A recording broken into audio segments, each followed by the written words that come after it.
আসসালামু আলাইকুম প্রিয় শিক্ষার্থীরা, আশা করি তোমরা সবাই ভালো আছো। দীর্ঘ বিরতির পর আজকে আবারও তোমাদের সামনে হাজির হয়ে গেলাম উচ্চ মাধ্যমিক আইসিটি সংখ্যা পদ্ধতি ও ডিজিটাল ডিভাইস এই অধ্যায়টি নিয়ে। আমরা গত পর্বে সংখ্যা পদ্ধতির রূপান্তর নিয়ে আলোচনা করেছিলাম। দশমিক থেকে বাইনারি এই সংখ্যা পদ্ধতি নিয়ে আলোচনা হয়েছিল। আজকে আমরা দশমিক থেকে অক্টাল এবং অক্টাল থেকে দশমিক এই পদ্ধতি নিয়ে আলোচনা করব। তো তোমাদের গত ক্লাসে যে অঙ্কটা দেওয়া ছিল সেটি ছিল দশমিক থেকে বাইনারি এবং বাইনারি থেকে দশমিক। আজকে আমরা শিখব দশমিক থেকে অক্টাল এবং অক্টাল থেকে দশমিক। প্রথমে আমরা প্রথম অঙ্কটা দিয়ে শুরু করি।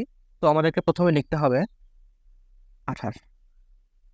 প্রিয় শিক্ষার্থীরা, তোমাদেরকে আমি বলেছিলাম শুধুমাত্র দশমিক সংখ্যা পদ্ধতিতে অঙ্কগুলো করার নিয়ম হচ্ছে যে আমরা 10কে ঢেকে রাখবো। 10কে ঢেকে রাখার পর 10-এর পাশে যে সংখ্যাটি রয়েছে এবং আমাদেরকে যে পদ্ধতিতে বের করতে বলেছে সেটা যদি সমান সমানের এদিকে এবং ওদিকে থাকে, তাহলে আমাদেরকে এটি ভাগ পদ্ধতিতে করতে হবে। আমরা খেয়াল করে দেখতে পারবো 28 একটি দশমিক সংখ্যা। ওকে, তো আমাদের কি করতে হবে? লসাগু সিস্টেমে ভাগ করতে হবে। কি দিয়ে ভাগ করবো আমরা? তো আমাদেরকে যে পদ্ধতিতে বের করতে বলেছে সেই পদ্ধতির যে বেস, অর্থাৎ অক্টালের বেস হচ্ছে 8, সুতরাং আমাদেরকে এটাকে 8 দিয়ে ভাগ করতে হবে। তো আমরা 8 দিয়ে 28কে ভাগ করব। তো আমাদের 3 বার যাচ্ছে, তাহলে 3 8 24। তো 24 3 বার দেওয়ার পর আমাদের ভাগশেষ থাকছে কত? আমাদের ভাগশেষ থাকছে 4। তো আমরা সুতরাং এখানে লিখে দিব 4। 28কে 8 দিয়ে ভাগ করার পর আমাদের ভাগশেষ থাকছে 4, সুতরাং আমরা ভাগশেষটা এখানে লিখে দিলাম। এরপর সর্বশেষ আরেকবার ভাগ করে কি করতে হবে? এই 3টাকে এদিকে নিতে হবে এবং এর সামনে একটি 0 দিতে হবে। কেন? কারণ 3 তো 8-এর থেকে ছোট। তো সর্বশেষ যে লাইনটি করতে হবে সেটা হচ্ছে এই সংখ্যাটিকে শেষের দিকে দিয়ে আর সামনে একটি শূন্য দিলে আমাদের অঙ্কটি শেষ হয়ে গেল। তো এবার আমরা আমাদের উত্তরটি আসলে নেব কোনখান থেকে, কোন দিক থেকে নেব? তো আমরা জানি সেটা আমরা নিচ থেকে উপরের দিকে আমরা উত্তরটি নিয়ে থাকবো। সুতরাং কি হবে তাহলে? সুতরাং 28.34 এটা হচ্ছে আমাদের কাঙ্ক্ষিত অক্টাল সংখ্যা।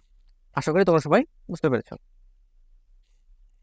তো প্রিয় শিক্ষার্থীরা, আমরা দেখলাম যে যদি 10কে ঢেকে রাখার পর এরকম অবস্থার সৃষ্টি হয়, তাহলে আমাদেরকে ভাগ পদ্ধতিতে এই দশমিক থেকে অক্টাল বা অক্টাল থেকে দশমিক এই নিয়মটি আমাদের করতে হবে। তো আমরা দ্বিতীয় অঙ্কটিতে যাই। দ্বিতীয় অঙ্কটিতে দেখো 10কে ঢেকে রাখার পর আমরা দেখতে পাচ্ছি যে যে সংখ্যাটি রয়েছে এবং যে পদ্ধতিতে আমাদের রূপান্তর করতে হবে সেটি একই দিকে রয়েছে। সুতরাং আমাদের কি করতে হবে? আমাদেরকে এটাকে গুণ পদ্ধতিতে অঙ্কটি করতে হবে। তাহলে গুণ। তো আমরা প্রথমে অঙ্কটি লিখে নিব 540 করবো, যেমন 0 1 2। এই প্রথম অঙ্কটিকে 0 দিয়ে শুরু করতে হবে, তারপরেরটি 1, তারপরেরটি 2, এভাবে আমাদের অঙ্কটি শুরু করতে হবে। এবার আমরা শুরু করব যেই বেস, অর্থাৎ যে পদ্ধতিতে আমাদেরকে বের করতে বলেছে সেটার বেস কত? সেটার বেস হচ্ছে 8। তো আমরা এই বেসটা আমরা লিখলাম। এরপর প্রথম সংখ্যাটি আমরা এখান থেকে শুরু করব। তো আমরা 5কে ধরেছিলাম কত? 2, অর্থাৎ 5-এর এখানে আমরা ধরে নিব এটা পাওয়ার। 5-এর পাওয়ার হচ্ছে 2, বা 5-এর স্থানীয় মান হচ্ছে 2, এখানকার স্থানীয় মান হচ্ছে 2। তো আমরা এই বেজের উপরে এই 2টাকে পাওয়ার করে দিব এবং ইনটু এই 2 এর সংখ্যাটি কি আসলে? এটা হচ্ছে 5। আমরা এভাবে গুণ করে দেব প্লাস। ঠিক যেভাবে আমরা এর আগে বাইনারি করেছিলাম ঠিক একইভাবে এই অঙ্কটিও এভাবে করতে হবে।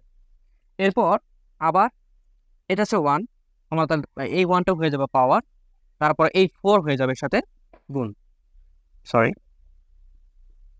সর্বশেষ এখানে একটি সংখ্যা রয়েছে, সেটা হচ্ছে 8, এর পাওয়ার হয়ে যাবে 0 প্লাস এটির সংখ্যা হচ্ছে 0, এটাও 0 এখানে বলে।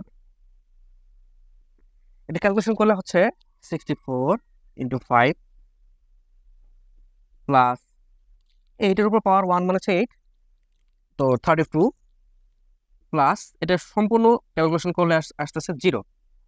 তো 64 গুণন 5 এটা করলে হচ্ছে 320 প্লাস 32 ইকুয়ালস টু তাহলে 352। তো এই হচ্ছে আমাদের কাঙ্ক্ষিত ফলাফল। সুতরাং আমরা লিখতে পারি যে 540 ইকুয়ালস টু 352। তো 540-র সমপরিমাণ দশমিক সংখ্যাটি হচ্ছে 352। আশা করি তোমরা সবাই বুঝতে পেরেছো। প্রিয় শিক্ষার্থীরা, এবার আমরা দ্বিতীয় একটা অঙ্কে আসলাম। অঙ্কটি দেখো কিরকম। যদি ঠিক ওই সংখ্যাটি এরকম দশমিক দিয়ে থাকে, ঠিক একইভাবে এরকম পয়েন্ট আকারে থাকে, তাহলে আমরা এই অঙ্কটি কিভাবে করব? তো এই অঙ্কটি ঠিক 1 নম্বরের শুরু অঙ্কটার মতো, অর্থাৎ যদি আমরা 10কে ঢেকে রাখি, তাহলে সংখ্যাটি এবং যে আমাদের কাঙ্ক্ষিত ফলাফল সেটি সমান সমানের দুই বিপরীত পাশে। সুতরাং আমাদেরকে এটা ভাগ পদ্ধতিতে করতে হবে। তো আমরা প্রথমে সংখ্যাটি লিখব। আমাদের এই সংখ্যাটির দুইটি অংশ রয়েছে, একটি হচ্ছে দশমিকের আগের পূর্ণ সংখ্যা এবং দশমিকের পরে ভগ্নাংশ সংখ্যাটি। তো আমরা দুটি আলাদা ভিন্ন ভিন্নভাবে সলভ করব। প্রথমে আমরা 745কে আমরা ভাগ পদ্ধতিতে সমাধান করব। দেখো আমার 745 লিখলাম। তো আমরা ভাগ করব মূলত 8 দিয়ে। তো 8 দিয়ে 745কে ভাগ করলে 93 আসে ভাগফল এবং ভাগশেষ আসে 1। আবার ভাগ দিব 8 দিয়ে। তো 8কে 93 দিয়ে 8 দিয়ে 93 কে ভাগ করলে 11 আসে এবং ভাগশেষ থাকে হচ্ছে 5। তো এখনো 8 থেকে 11টা বড় রয়েছে, সুতরাং আমরা আবার ভাগ দিতে পারবো। তাহলে এবার একবার যাবে 8 8 এবং ভাগশেষ থাকবে আসলে 3। তারপর এবার দেখো এই সংখ্যাটি 8 থেকে ছোট হয়ে গিয়েছে, সুতরাং আমাদের সর্বশেষ লাইন হবে এবার কি হবে, এই 1টিকে আমরা শেষে দিব এবং এর সামনে একটি 0 দিয়ে আমরা আমাদের কাজ শেষ করব। এরপর আমরা এই ভাগফলটিকে নিব আসলে নিচ থেকে উপরের দিকে। এটি গেল 745 এর পূর্ণ সংখ্যার ভাগ। এরপর আমরা এই অংশটি অর্থাৎ ভগ্নাংশ অংশটিকে আমরা কি করব, ভগ্নাংশ অংশটিকে আমরা লিখব, এর পাশেই লিখব। লিখে আমরা মূলত 8 দিয়ে এটাকে গুণ করব। 8 দিয়ে কি করব, গুণ করব। এটি হচ্ছে আসলে অঙ্কটির নিয়ম। 8 দিয়ে গুণ করলে আসছে এরকম আসছে। তো দেখো দশমিক কত সংখ্যা পর বসবে, 1 2 1 2 দশমিক এই সংখ্যা পর বসবে। যখন আমাদের এরকম দশমিক 2 সংখ্যা পর 2 সংখ্যা আগে বসবে এবং একটি পূর্ণ সংখ্যা অবশিষ্ট থাকবে, সুতরাং এখানে আমাদের একটি টান দিতে হবে। ঠিক এই মাঝখানে একটি টান দিয়ে আমাদেরকে দশমিক সংখ্যাটিকে ভিতরে দিতে হবে এবং পূর্ণ সংখ্যাটিকে বাইরে বের করে দিতে হবে। এরপর আবার এই সংখ্যাটিকে আমরা 8 দিয়ে গুণ করব। তো 8 দিয়ে গুণ করলে কি হচ্ছে 0, এবার আসছে 64। তো ঠিক একইভাবে এবারও কিন্তু দশমিক 2 সংখ্যা পর বসবে। তো আমরা আবার কি করব, এটাকে 0.440কে 0 ভিতরে দেব এবং 6কে বাইরে দিয়ে দিব। এভাবে আমরা আরেকবার চেষ্টা করতে পারি।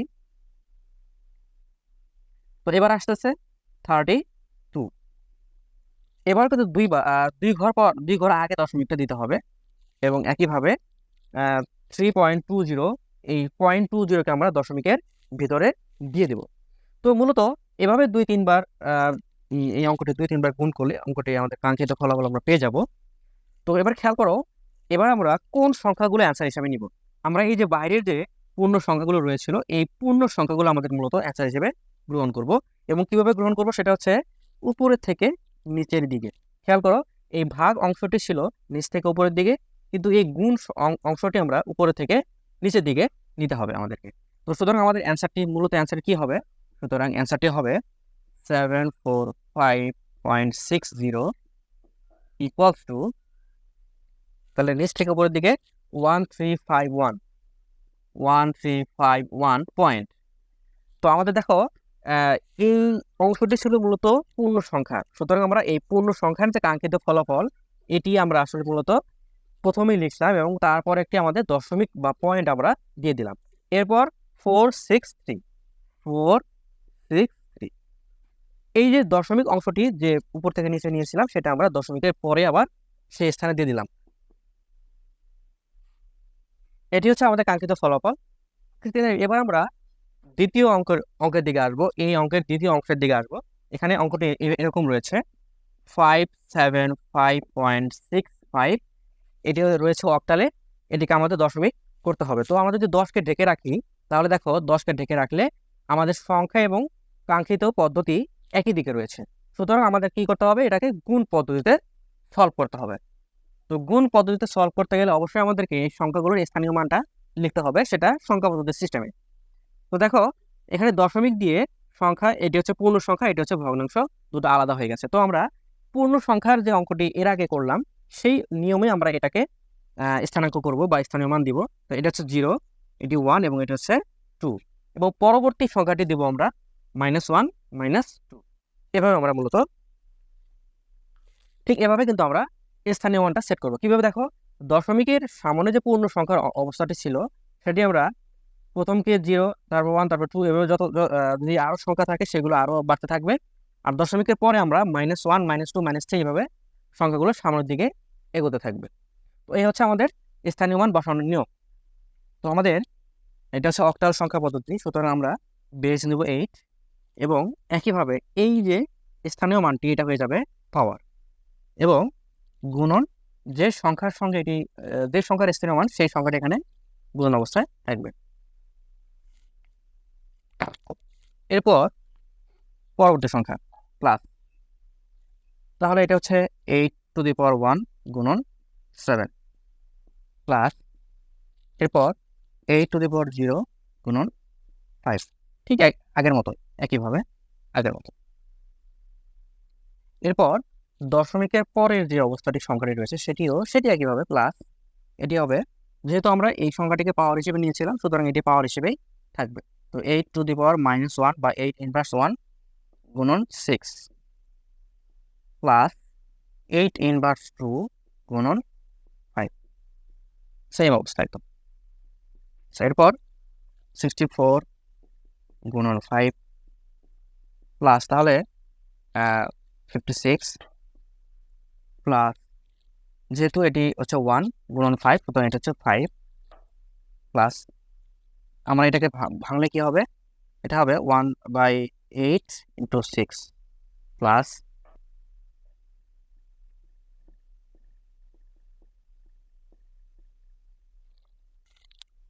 তো এরপর 8⁻2 × 5, 8⁻2কে ক্যালকুলেশন করলে আসছে 1/64 × 5। তো এটা গুণ করলে হচ্ছে 320 প্লাস 56 প্লাস 5, এটাকে গুণ করলে হচ্ছে 6/8 প্লাস 5/64। এরপর আমরা এটাকে পয়েন্ট আকারে করব, অর্থাৎ তাহলে এটা 320 প্লাস 61, 56কে 5 দিয়ে যোগ করলে 61 প্লাস 8কে 6 দিয়ে ভাগ করলে 0.75 প্লাস 64কে 5 দিয়ে ভাগ করলে সবগুলো যোগ করলে আমাদের অ্যান্সার আসতেছে 381.828125। এই হচ্ছে আমাদের কাঙ্ক্ষিত ফলাফল। তো আমরা লিখব, সুতরাং 575 × 65 অক্টাল ইকুয়ালস টু 381 × 828125। আশা করি তোমরা সবাই বুঝতে পেরেছো।